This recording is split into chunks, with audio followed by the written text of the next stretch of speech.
Yung mga gawa mga ka-repair, isang washing machine yung problema niya ito, kasi maingay nito yung pinaka gearbox niya. Ito yung maingay na parang hindi naiikot yung washing machine nyo pag nag andar na. Ito yung pinalit ko bago to mga ka-repair. Ayan.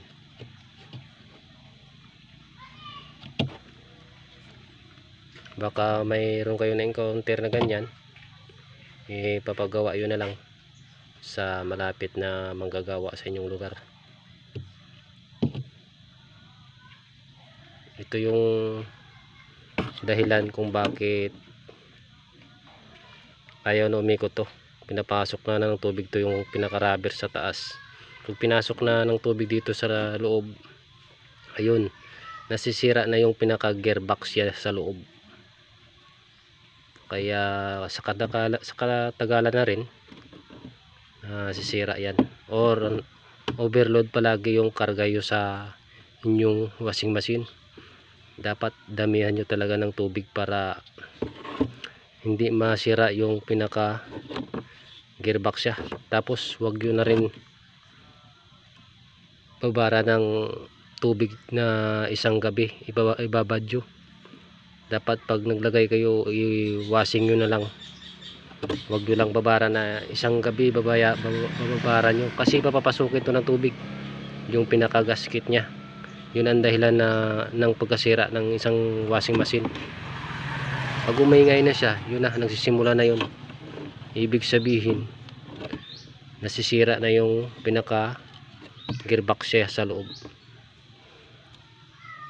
So yun lang. At kung nagustuhan nyo naman yung video na to, paki-like and subscribe naman sa mga video natin.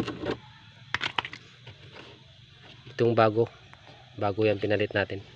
Hindi tayo nagpapalit ng luma, bago yung pinapalit natin. So a-adjustin na lang natin itong pinaka pinaka motor.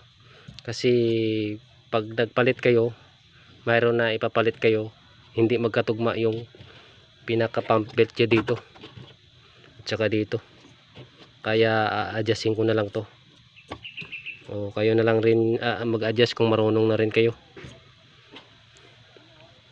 Kasi pag hindi natin to ma-adjust,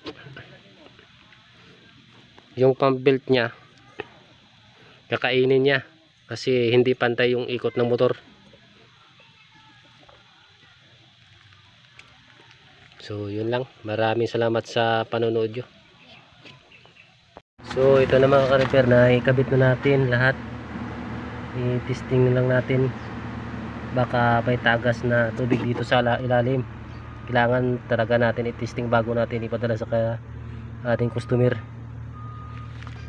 Ipanda rin natin.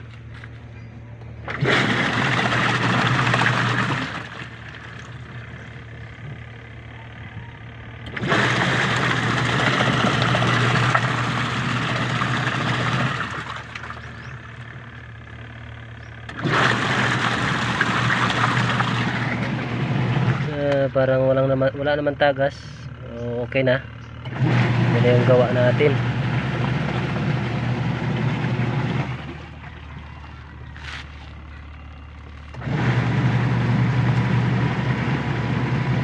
Kailangan talaga natin i-testing bago natin ipadala natin sa customer, kasi minsan tumatagas yung ilalim. So yun lang. Paki subscribe naman sa ating channel kung bago ka pa lang.